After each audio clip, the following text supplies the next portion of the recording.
তো good morning guys. আজকে সকালবেলা আমি ঘুম থেকে উঠে খুব তাড়াতাড়ি উঠে গেছি। 6:30 7টার দিকে উঠে আমি আলপনা দেওয়া স্টার্ট করে দিয়েছি, কারণ বাড়িতে কালী পুজো। তো এখানে আমি সকালবেলা তাড়াতাড়ি করে আলপনা দিচ্ছি, কারণ এক্ষুনি আসবে মন্দির সাজাতে, তার জন্য। আর সকালবেলা উঠে দেখি ফেব্রিক কম, তুলি নেই, মানে কি বলবো। সে যাই হোক, তারপর পরে সব কিছু আবার আনা হয়ে তো আমি এখানে ঝটফট করে আলপনা দিচ্ছি, কারণ এখানে মন্দির সাজাতে আসবে আর আমরাও জল আনতে যাব। তো এখন মানে আমি সকাল 7টা থেকে আলপনা দিতে বসেছি, তো 10:30 11টা তো বেজেই গেছে আলপনা দিয়ে উঠতে উঠতে। আর এই ওপরটা যেখানে আমি করছি দেখছো, এখানটা পুরোটাই ঢাকা থাকবে, মানে এখানে ঠাকুরটা পাতা হবে আর পুরোটাই প্রায় বলতে গেলে ঢাকাই থাকবে, দেখা কিছুই যাবে না। তাও আমি সামনেটা হালকা করে বর্ডার করেছি আর মাঝখানটা এমনি একটুখানি করে দিচ্ছি, কারণ একটা ঠাকুর বসবে প্রতিমা, একটু আলপনার উপর বসলেও ভালো লাগে, তার জন্য। তাছাড়া এমনি এখানটা ঢাকা থাকবে, তো অতটা ভালো করে করে আমি করিনি। তো এই আলপনাটা মানে খুবই ইজিভাবে দেওয়া। তো এখন আমি শুয়ে আছি, শুয়ে ভাবছি কী করবো, কারণ আমি এখন কী করবো না, এখন আমি স্নান করতে যাবো। আর ওইদিকে দেখি বাত নেওয়া শুরু হয়ে গেছে, তো জল আনতে যেতে হবে, তাই ফটাফট করে আমি চলে গেলাম স্নান করতে। স্নান করে রেডি হয়ে আমি চলে এসেছি। তো এখানে দেখছো এই কাপড় ঠাপড়গুলো সব কালকেই লাগানো হয়ে গেছিলো, আর ভেতরে এই ওপরেও এগুলো সাজানো হয়ে গেছিলো কালকেই। আজকে শুধু মন্দিরের ভেতরটা সাজাবে। তো এখানে দেখি গাঁদা ফুল নিয়ে বসেছে, চেনগুলো বড় বড় করে করার জন্য, কারণ চেনগুলো একটু ছোটো ছোটোই এসছে। তো ভেতরটা দেখো এখনও পুরো সাজানো হয়নি, অর্ধেক হয়েছে, মানে সাজানো চলছে। তো পুরো কমপ্লিট হলে তোমাদেরকে আবার দেখাবো ভেতরটা। তো চলো এবার একটু ভিতরে যাওয়া যাক, দেখি সবাই কী করছে। তো আমার মা দেখো ওই পাশ থেকে এসছে আর আমি এই পাশ থেকে এসছি। তো ভেতরে সবাই এখন সাজাগোজা করছে, ছোটরা বড়রা সবাই এখন সাজাগোজা করছে। আর আমি যাদের খোঁজার জন্য মেন এসছি তারা দেখে গানের এখানে বসে আছে।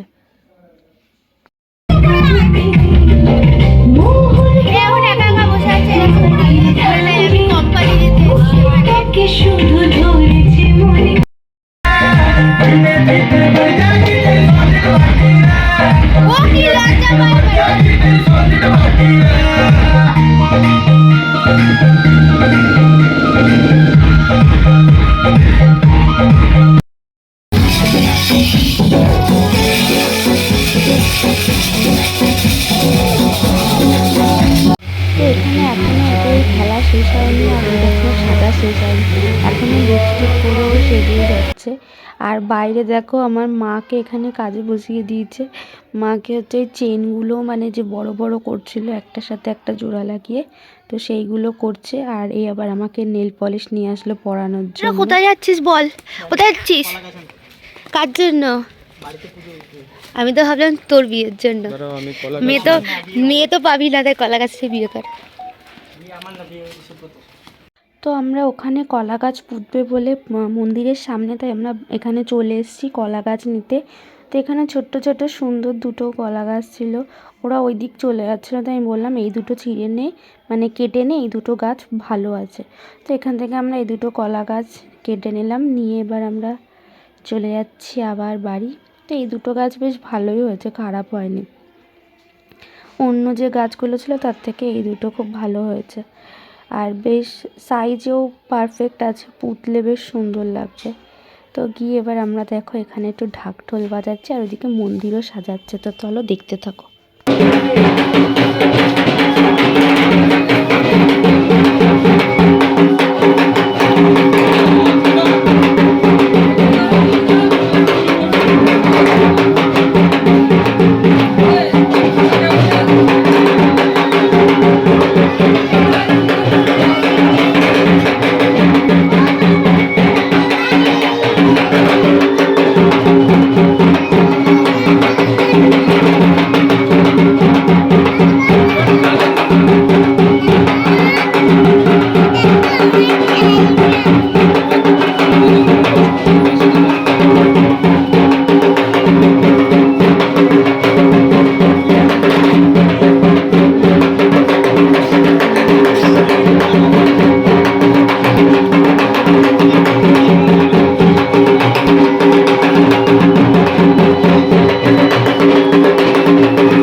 এবারে সব নিচে আসো, নিচে এসে তুমি যতক্ষণ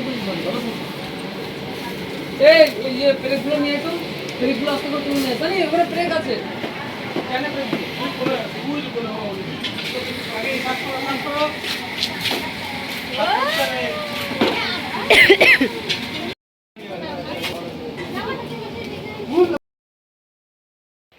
তো অনেকক্ষণ ধরে বসেছিলাম, এবার আমরা যাব জল আনতে।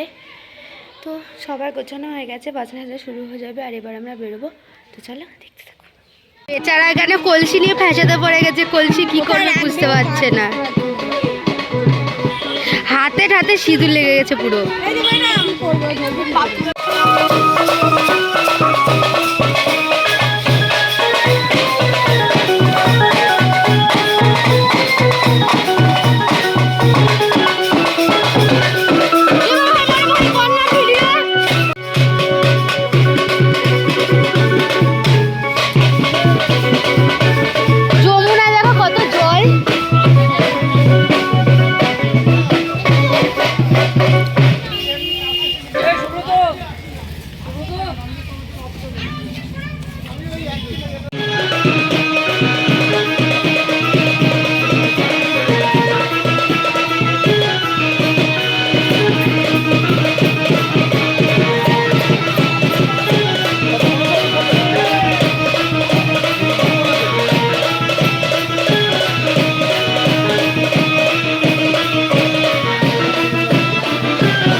অবেলার জল বুঝো।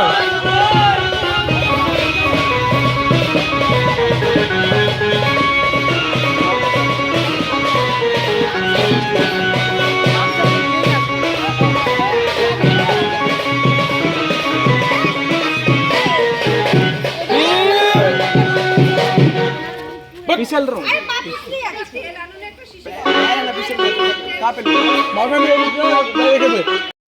তো এখানে আমরা পুরো ভিডিওটা আমি দেইনি। জল আনতে যাওয়ার সময় প্রচুর নাচ করেছি, আসার সময় প্রচুর নাচ করেছি, সব উড়ন্ত পাগলের নাচ দেখার জন্য আপনারা পার্ট 2টা দেখবে, তো কেউ মিস করো না। তো এই ভিডিওটা এই অবধি, চলো আবার দেখা হচ্ছে পার্ট 2তে। Tata bye bye. তারপরে আরও অনেক ভিডিও আছে, ঠাকুর আনতে যাওয়া, পুজো, তো সব ভিডিও তোমরা পেয়ে যাবে। তো চলো দেখতে থাকো।